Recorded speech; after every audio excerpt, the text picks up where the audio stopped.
이게 지금 계속 반복이 됩니다. 약관 개정된 내용. 제가 지금 여기 자료 드린 거에 보면 이제 1페이지에 그 약술과 관련된 내용이 있습니다. 표로 만들어져 있는 거 있잖아요. 이게 뭐냐면 일반적으로 많이 나오는 내용들. 그래서 내가 이 문구 정도는 눈 감고도 좀 쓸 수 있도록 계속 연습하시라고 약술 문제 이렇게 좀 넣었고요. 다 중요한 것들이죠. 대인배상원, 운행, 운행 지배, 운행이, 공동운행자, 과실, 측과실, 호위동승 뭐 이런 거고요. 그 다음에 이제 3페이지 밑에 부분부터 표준 약관 개정 사항이 있습니다. 이 내용을 지금 약관이 개정이 되고 보도자료가 여러 번 나왔어요. 굉장히 중요하다고 강조하는데도 어떤 게 변경되는지 잘 모르는 경우가 있어요. 2017년도인가에 대대적으로 약관이 개정됐거든요. 그래서 뭐 상실수익에게 이자 같은 거 뭐 공제 않고 주는 거, 그 다음에 뭐 간병비 항목 신설된 거 이런 것들이 생겼을 때 아예 약관에 개정된 내용을 써라 이렇게 시험에 나왔습니다. 그런 문제 나올 수 있어요. 지금 굉장히 많이 바뀌었습니다. 오랜만에 많이 바뀐 거고요. 굉장히 의미 있게 많이 바뀌었기 때문에 이 내용을 여러분들이 꼭 다 외우셔야 됩니다. 자, 음주와 무면허는 이 내용이 지금 여기 있는 내용 그대로 다 적으면 되는 겁니다. 2021년 10월 1일자 이후로 뭐 이때 그때 제도 개선 발표하면서 이렇게 표준 약관을 변경하겠다 해서 굉장히 많은 내용을 발표를 했어요. 그리고 나서 2022년 1월 1일 이후 약관이 변경되는 것이 보도자료가 다시 나왔습니다. 거기에서 나온 내용이 이거죠. 뭐 지금 마약, 약물 운전에 대한 보상, 사고부담금 규정을 신설했습니다. 마약, 약물 운전. 근데 자배법에서는 마약은 아직 안 들어가 있어요. 그래서 이거가 차이가 뭐냐 이거 딱 보면 자동차 손해배상 보장법에서는 이게 법으로 보상을 다 강제보험이고 의무가입보험이기 때문에 보상도 다 무슨 경우가 있어도 해주잖아요. 책임보험이. 그런데 해주고 나서 구상할 수 있는 청구권 대의를 행사할 수 있는 근거를 마련한 게 자배법 그 29조인가 보험금 청구와 관련된 규정이거든요. 여기에 음주, 무면허, 뺑소니 다 들어가 있습니다. 규정이. 그런데 뭐가 없냐면 마약, 약물이 없었어요. 근데 이 마약, 약물 중에서 마약은 아직 없고 약물은 집어 넣었습니다.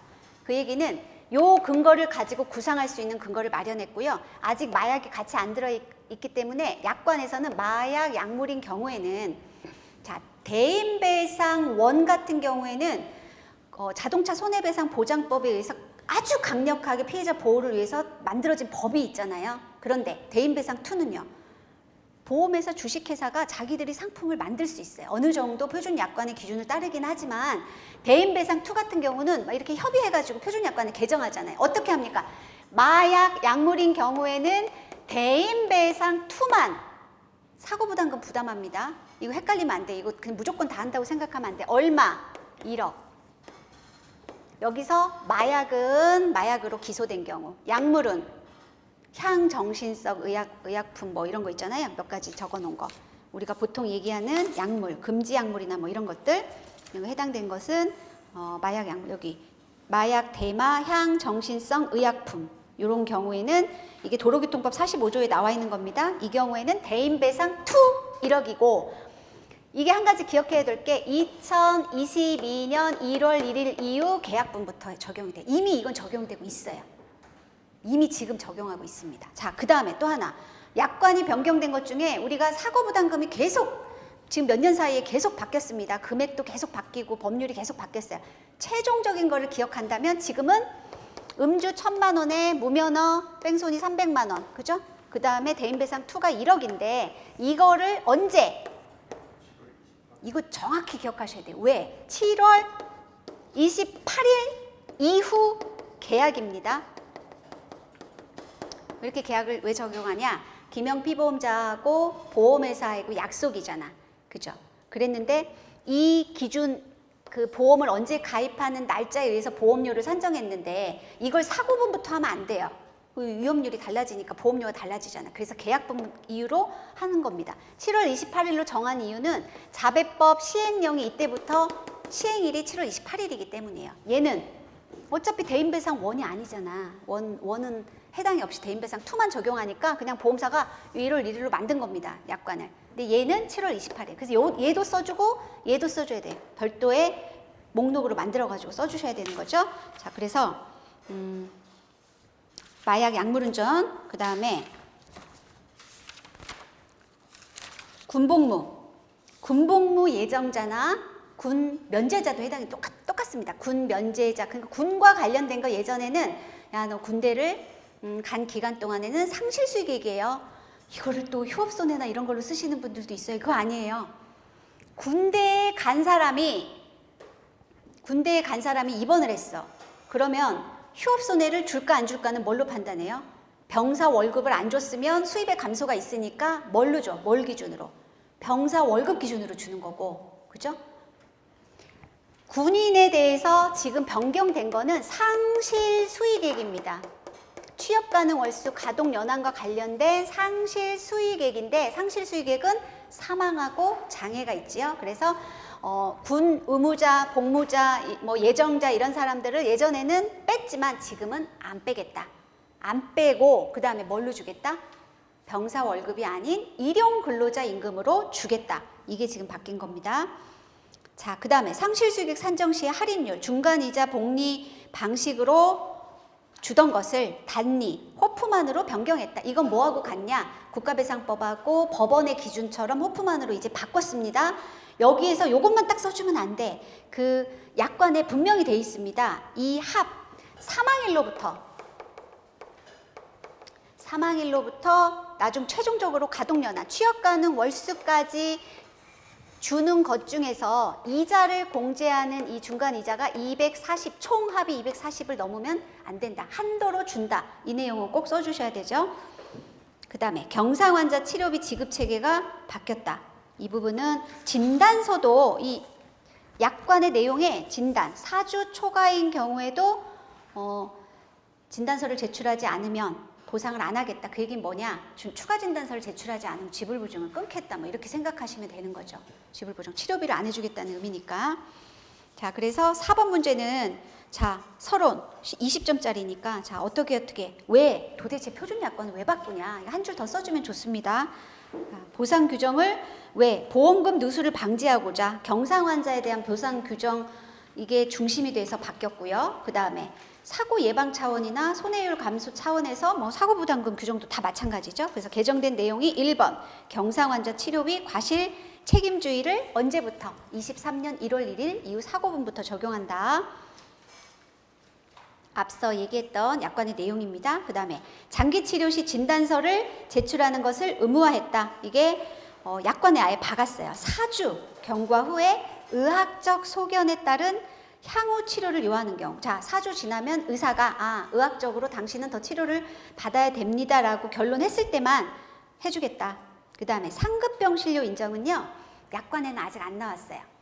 제가 이제 강의 시간에 얘기는 했는데 상급병실료 규정을 바꾸겠다고 2021년 10월에 발표한 제도 개선 발표에는 분명히 나왔습니다. 여기는 한방치료, 상급치료 이런 거 나왔어요. 그래서 한방치료나 이런 것들은 어디서 그러면 이걸 정하냐. 결국은 치료비를 지급하는 심사평가원, 심평원 기준으로 심사평가원에서 요거를 결정할 사항이에요. 심사평가원에서 올해 5월 1일 이후에 이런 거 다 발표했어. 뭐 발표했어요? 진단서 4주 넘으면, 그러니까 병원하고의 문제잖아요. 4주 넘으면 지불보증 안 해주겠다. 그 다음에 상급병실료가 지금은 어떤 문제? 상급병실료와 관련돼서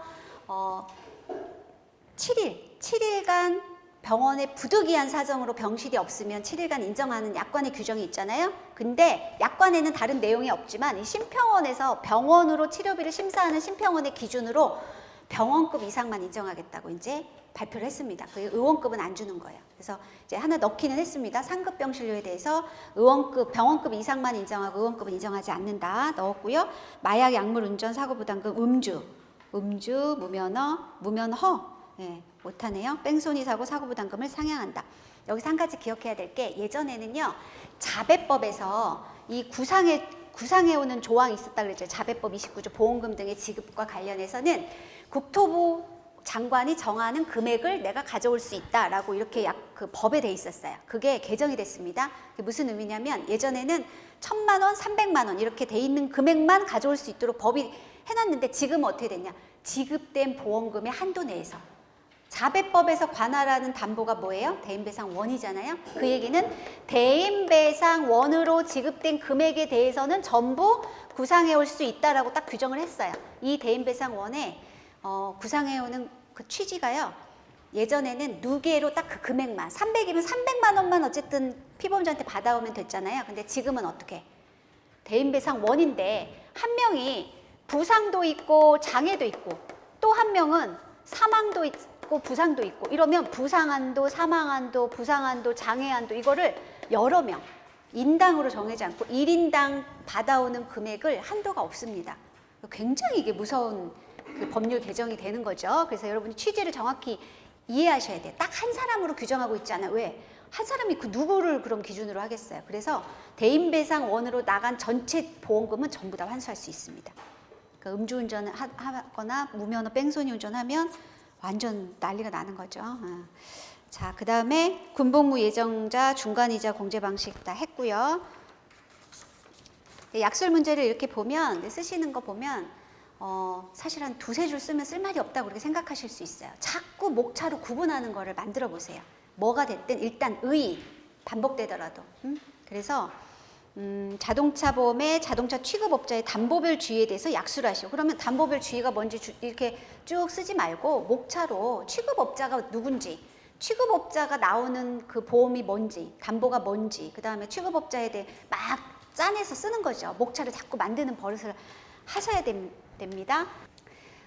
아주 따끈따끈하게 나온 소식을 제가 이거 프린트물 드렸잖아요. 사고부담금. 와, 이렇게 역대급으로 약관이 자주 변경한 거를 경험을 정말 해본 적이 없어요. 그래서 현직에 계신 실무자들도 잠깐만 한눈을 팔면 뒤처지는 거죠.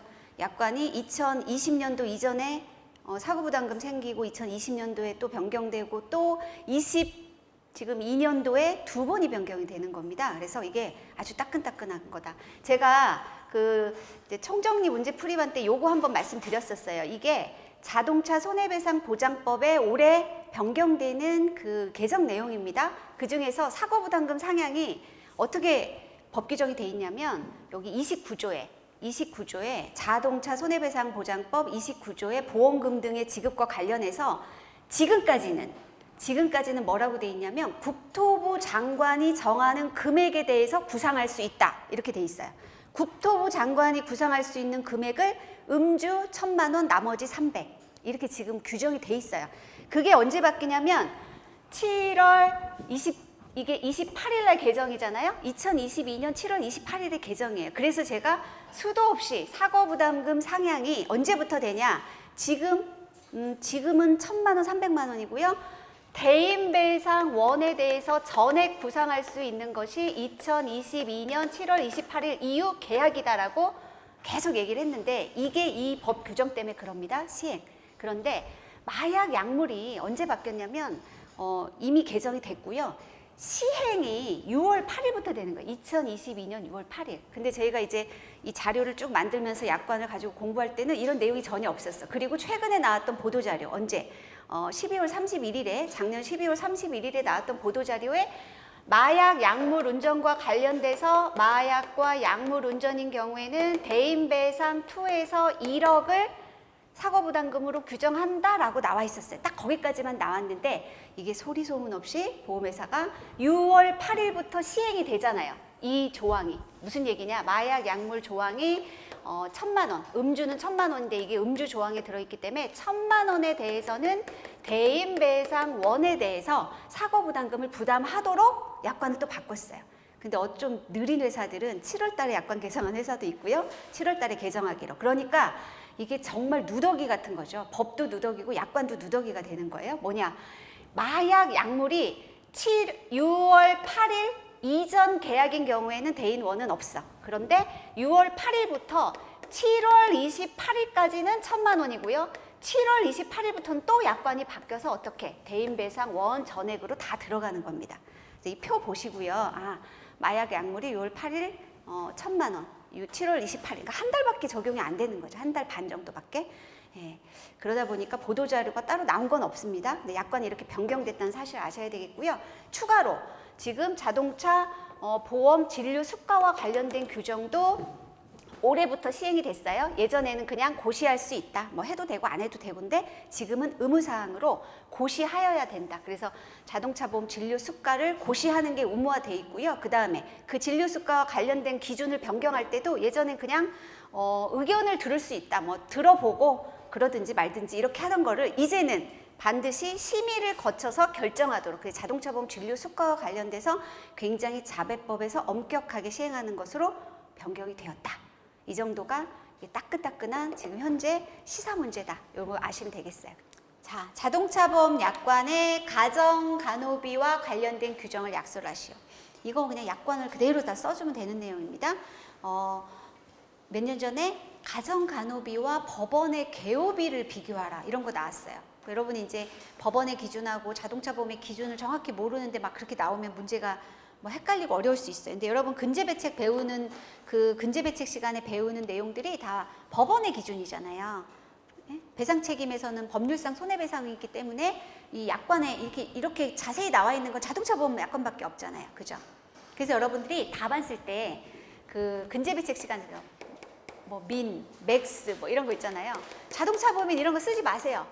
왜? 자동차 보험은 약관에 나와 있는 거 그대로 주는 거니까 최소 금액, 최대 금액 필요가 없어. 법원에서는 판사가 판결하니까 어차피 손해배상금 계산하는 기준 자체가 확정적인 게 아니에요. 판사 마음이잖아. 판사가 더 줄 수도 있고 덜 줄 수도 있잖아요. 그죠? 아직 결정이 확정 판결이 나기 전까지는 우리가 계산하는 판결금은 예상 판결금인 거예요. 예상. 통상적으로 이렇게 계산하더라예요. 그러니까 이런 게 들어가는데 자동차 보험 이거 들어가면 안 돼. 왜? 자동차 보험은 약관에 있는 대로 탁 주면 돼요. 그냥 딱 결정이 돼 있기 때문에. 그래서 이거 문구 쓰시면 안 되고요. 법원의 기준과 약관의 기준에 가장 큰 차이점이 있는 것들이 있습니다. 그것만 여러분 딱 기억하시면 잘 모르는 문제가 나와도 쓰실 수 있어요. 법원의 기준과 약관의 기준은 법원이 약간은 조금 더 보상금이 높다고 보통 이제 생각을 해요. 하지만 약관이 유리한 거 있죠. 법원이 유리한 것도 있습니다. 법원은 제세 공과금을 공제하지 않습니다. 그죠? 여기는 제세 공과금을 공제합니다. 그 다음에 휴업선에 휴업급여 줄 때 여긴 그냥 100% 다 주는데 여기는 85% 주고 또 수입의 감소가 있을 때만 줍니다. 여기는 직장에 계속 내가 다녀도 다 줍니다. 법원에서는. 그죠? 그 다음에 또 차이점이 개호비와 관련돼서 여기는 개호비, 여기는 가정간호비라고 표현하는 이 개호비가 향후개호비예요. 향후개호비. 간병, 이건 이제 여기 2번 개호비는 간병, 여기서는 간병비에 해당되는데 이 개호비인 경우에는 장애율 100%가 요건이 아닙니다. 장애율 50 몇 프로도 개호 받을 수 있어요. 장애율 한 70% 정도 되는데 이게 정신적인 문제가 있다. 그래서 누가 돌봐줘야 된다. 그러면 개호 다 인정합니다. 그 다음에 개호인도 2명까지도 인정될 수 있어요. 판례에서 2명, 뭐 0.5명, 1명, 1.5명 뭐 이렇게 다 줄 수 있지만 개호인에 대한 차이도 없어요. 근데 여기는 100%와 그 다음에 1명 이내입니다. 여러분 1명이라고 준다고 생각하면 큰 오산이에요. 네, 뭐 1명 이내이기 때문에 0.5명 줄 수도 있어요. 0.2명 줄 수도 있고 1명 이내로 주는 겁니다. 그래서 나중에 장애 진단서에서 이 개호인은 개호 시간이 1일 4시간이다. 이렇게 나오면 0.5를 곱해줘야 되는 겁니다. 원래 1명이 8시간입니다. 8시간. 네, 우리나라 사람은 1명이 일하는 시간이 하루에 8시간으로 정해져 있어서 1명이면 8시간. 하루 4시간의 개호가 필요하면 0.5, 그 다음에 하루에 2시간만 필요하다. 그러면 이제 4분의 1만 주는 거예요. 자, 이런 것들의 차이가 있습니다. 예. 일단 이 문제는 약관에 대한 것만 물어봤어요. 그럼 가정간호비가 뭐냐? 누군가 옆에서 계속 치료가 종결됐는데도 불구하고 후유장애가 있는데 가정간호비에서의 중요한 것은 여명입니다. 여명. 살 수 있는 거. 예, 우리 기대 여명. 몇 년까지 이 사람이 살 건지. 그래서 여명에 대한 판단, 그 다음에 이게 단축이 있는지 없는지. 식물인간이라던가 척수마비 환자들은 원래 건강한 사람보다 덜 살 걸로 예상이 돼서 그 기준에 맞게 뭐 50%, 여명 단축이 50%다. 그럼 원래 20년 사는 사람이 단축이 50%다 그러면 10년이다. 그래서 여명과 단축, 그 다음에 개호인의 수에 대한 판단을 이제 해야 되는 거죠. 자, 그래서 언제까지 줍니까? 여명까지 주는데 이 약관의 규정이 이렇게 돼 있죠. 타인의 조력을 받아서 타인의 조력이 필요한 경우에 인정하는 손해고요. 이건 적극적 손해입니다. 적극적 손해. 치료비, 간병비 이런 게 적극적 손해고요. 그 다음에 소극적 손해는 뭐예요? 미래에 대한 소득과 관련된 거. 그러니까 상실 수익의 휴업 손해는 소극적 손해로 봅니다. 가정간호비의 의의, 그 다음에 인정 대상. 이거 약관 내용 그대로 쓰면 됩니다. 1인 이상의 해당 전문가가 100% 노동능력 상실률을 인정하는 경우로서 어떤 경우? 식물인간 상태 환자나 척추 손상으로 인한 사지 완전마비입니다. 반마비 안 돼요. 반신마비 안 돼요. 부전마비 안 됩니다. 완전마비예요. 굉장히 조건이 까다로운 거죠. 그래서 항상 일상생활에서 다른 사람의 개호를 요하는 거. 그래서 식물인간의 내용, 척수 손상에 대한 내용, 약관에 있는 내용 써주고요. 지급기준은 가정간호비는 일일 일용 근로자 임금, 일일당의 일일 일용 임금을 한 명 이내로. 그래서 이거 반드시 요것도 따져서 봐야 된다. 위자료도 써줘야죠. 왜? 가정간호비와 관련된 규정에 가정간호비 항목에는 없지만 가정간호비를 인정하는 경우에 위자료가 있습니다. 그래서 위자료 써줘야 돼요. 8,000하고 5,000. 8,000하고 5,000. 그래서 사망에 거의 준해서 준다. 이렇게 보면 되는데 다 죽이는 사망하고는 또 다르잖아요. 그래도 생존에 있기 때문에 85%. 다 죽이는 애매한 거는 다 85%입니다. 휴업손해 85%, 여기 장애 50%일 때 85%, 가정간호비 위자료 줄 때 85%. 이렇게 생각하면 됩니다. 그래서 이렇게 내용을 쭉 쓰면 15점 관련된 내용을 다 쓰실 수 있겠다.